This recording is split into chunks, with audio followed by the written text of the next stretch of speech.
Listen live on the ChrisTopProgram.com, a proud member of iHeartRadio. And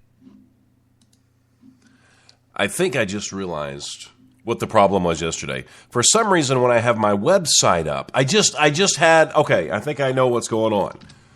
So I type in, okay, I go to the Chris Top Program, and I have the website up. Okay, so I think I figured out what the problem was yesterday.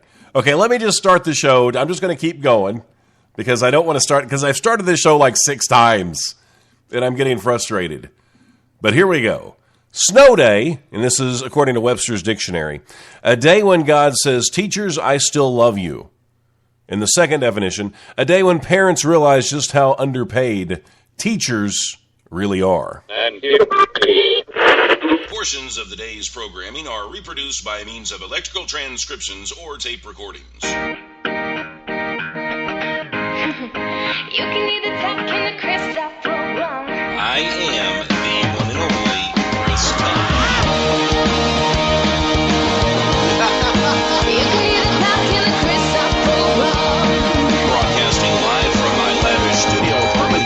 The VCR and the DVD, there was a night of black rock back in 1970. We didn't know about the World War Web, was a whole different game being played back when I was a kid. Wanna get down in a cool way, picture yourself on a beautiful day. Big bell bottoms and groove along here, just walking in style with a portable MP3 play. You can listen to the music on the Chris Top Program.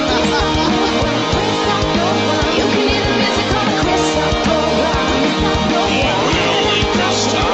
music on the Chris Top Program. You can hear the talk in the Chris Top Program. Sunny Clarksville, Tennessee.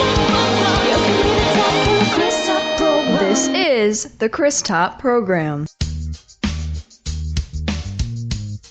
And I'm the one and only Chris Top, broadcasting live with a cold from snowy Clarksville, Tennessee. And yes, I have an ocean view. You know, I've been snowed in. Well, I probably could have gotten out yesterday, but I chose not to, just because I didn't have to. I mean, if you don't have to get out in it, why get out in it, right? But I mean, they declared the state of Tennessee a state of emergency. And while this is going on, I'm sure people in New York and Pennsylvania and places are just laughing their asses off at us. I'm sure they are, because what we get, I mean, in some places we got 6, 7, 8, 9, 10, 11, I don't know how many inches we got. But I know in certain places where I stepped in the snow, like when I was going to clean my car off, it went up to my ankles, which is a big snow, I guess, for Tennessee, but everybody freaked out. We went to Walmart the day before the big storm hit, and we were just going to get a few things, and people in Clarksville go absolutely insane. All the milk, all the bread, they just buy it. But I never thought that Walmart would run out of Mountain Dew, but they did. I couldn't find canned Mountain Dew anywhere, and it was driving me nuts. I ended up having to buy, I got 3 of the 2 liters. And then on the way out, we saw the canned Mountain Dew right by the front door. I'm like, really? Really? I didn't notice that when I came in. I thought I was in tune with the dew, but I guess not. So anyway, I did get out today, and all the main roads were fine, but the secondary roads and the parking lots are just crappy. It's just really crappy. I mean, here at my apartment complex, when I was trying to leave, I mean, I fishtailed a couple of times trying to get out, but it was no big deal. I was mainly concerned about being able to get out of my parking spot, because I drive a Mustang. I don't have a big 4-wheel drive. But not everybody in Tennessee drives a 4-wheel drive, but I was able to get out of that just fine. And then once I got on the road, it was just business as usual, so I was good. And I've been home for like 2 days, so I had to get out. I had things I had to do. So I got it all done. And I'm not going to talk much about Walking Dead, because I know a lot of people watch it on Netflix, and they're like a freaking year behind. And I don't want to ruin it for you, and it drives me crazy. But it was a great episode. And I thought it was getting dark before, but it's gone to new levels, I think, of darkness. And then they leave you with these cliffhangers, and I'm like, ugh, I wish I could go more than a week without watching it, and then I could just save up a few and watch them all at once. I would try that. But one of the lines from the movie, or from the show. I think of it as a movie because that's how good it is. One of the lines from the show, and Rick said it when they were sitting around the campfire. I said I wasn't going to talk about it, but I am. But this shouldn't ruin it for you too much, I don't think. I mean, if you're really into Walking Dead and don't want to hear about it, just pause the show for like 30 seconds. So they're sitting around the campfire in this barn that they went into because there was a tornado or something coming. And Rick's telling this story about his grandfather in World War, I think it was one, or maybe, no, it was probably two, World War II. And his grandfather had made the statement, and I think Rick was comparing the group to what his grandfather said, we are the Walking Dead. And that just totally turns everything around for me on the show. I mean, I all along I've been thinking, well, the Walking Dead, it's the zombies. But, I mean, it could be them. I mean, doesn't that put a new perspective on the show for you? I thought that was brilliant that the writers came up with that. And maybe that came from the comic books. I don't know. Maybe people that have been reading the comic books were like, you didn't know that? You never thought about that? You're stupid. No, maybe they did. I don't know. And I do want to talk a second about The Flash, the last episode of The Flash that came on last night. I don't know if you've been watching this show or not, but it is getting better and better every freaking week. I mean, the special effects are great. I mean, I was going to say great for a TV show, but they're just great, period. And then they've just added so much to it. I mean, there's so much going on. And I don't want to give too much away, but I mean, Firestorm was in there. The Gorilla Grodd guy was in there. And I think they mentioned somebody else too. I forget who. But anyway, it was a good episode. And I'm hoping, I know the season finale is going to be coming up in a few, I don't know when, in a few weeks, I guess. I hope they don't leave us with a big cliffhanger because I would like to see some certain things happen. And I don't want to say too much about it, but Flash is a great show.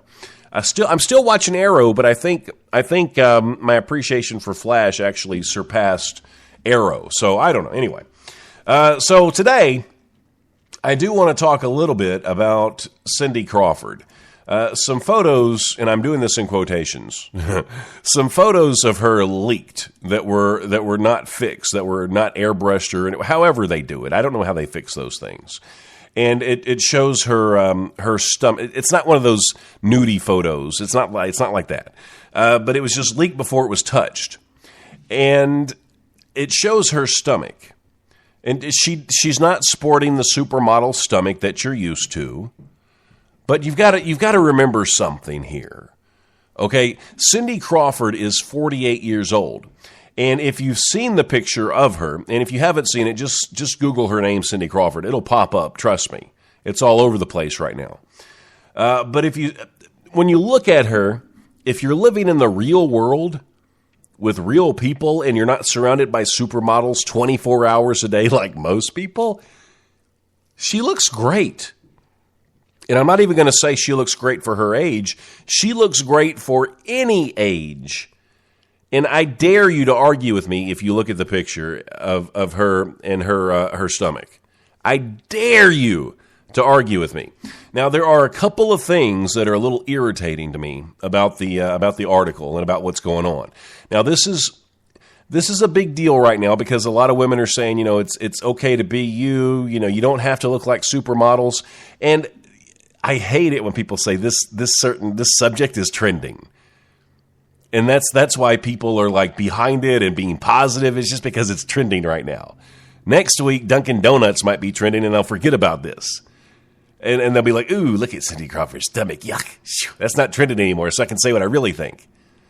But no, I think she looks great for any age. And there was one thing in the article that I read and I was like, yeah, right. Right. What do you think? I'm stupid?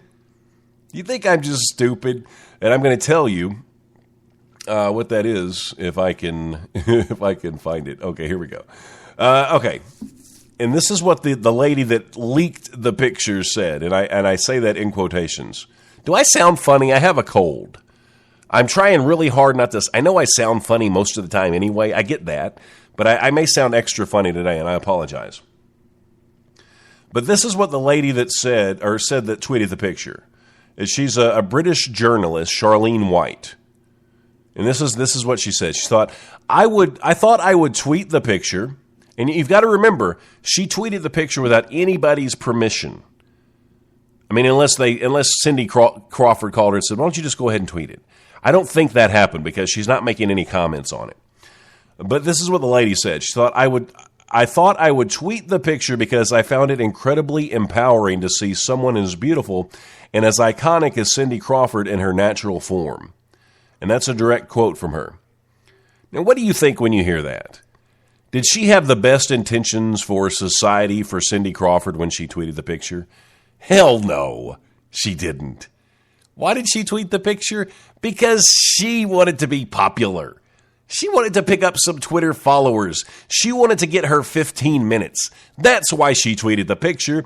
She didn't tweet it because she found it incredibly empowering to see someone as beautiful and iconic as Cindy Crawford. You know, I bet she had that line written out before she tweeted the picture.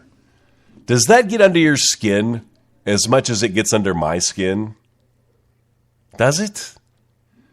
Allie says, I'm glad this is trending. I struggle with this myself, and it needs to stop. If we as women want to make big impacts in the world, we need to leave the looks behind. And that's good. I mean, it really is. I mean, where do you draw the line? I mean, you've got these young girls and young boys too. I mean, it goes both ways, but we seem to pay more attention, I think, to the young females because maybe they're impacted by it more. I don't know. But it just seems like they've got so much pressure on them to not just look their best, but to go above and beyond and try to be unrealistic. Because when you see these women, you cannot open a magazine today and see a picture of a girl in a bikini that has not been touched up. It's impossible. Nobody's perfect. Nobody. I don't care if you're the highest paid supermodel in the world.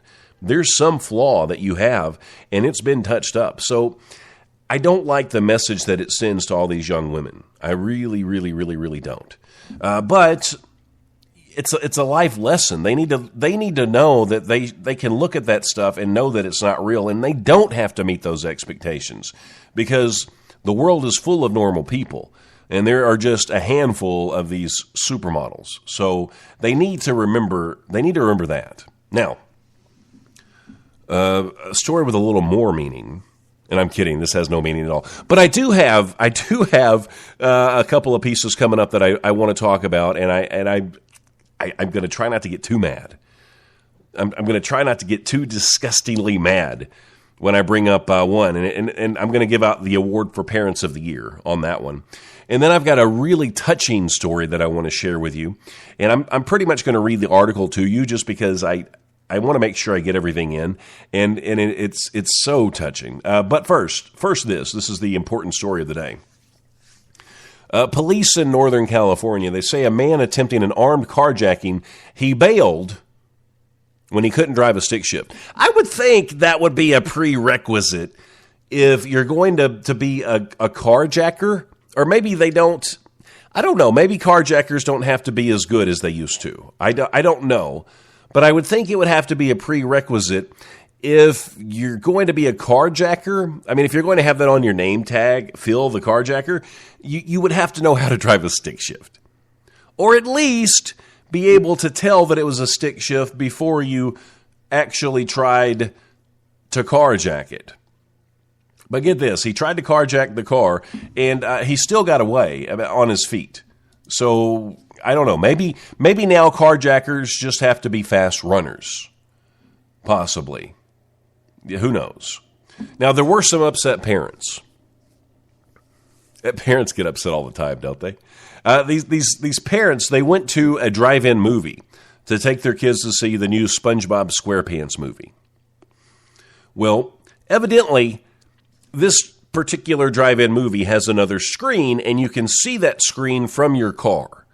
Now, I want you to tell me who's right and who's wrong in this situation. I don't really know, and I don't really care. Because on the other screen that you can kind of see from certain parts of the parking lot, they were playing 50 Shades of Grey right there beside SpongeBob SquarePants. Now, I'm thinking maybe the parents, if they're sitting there watching SpongeBob, and then you've got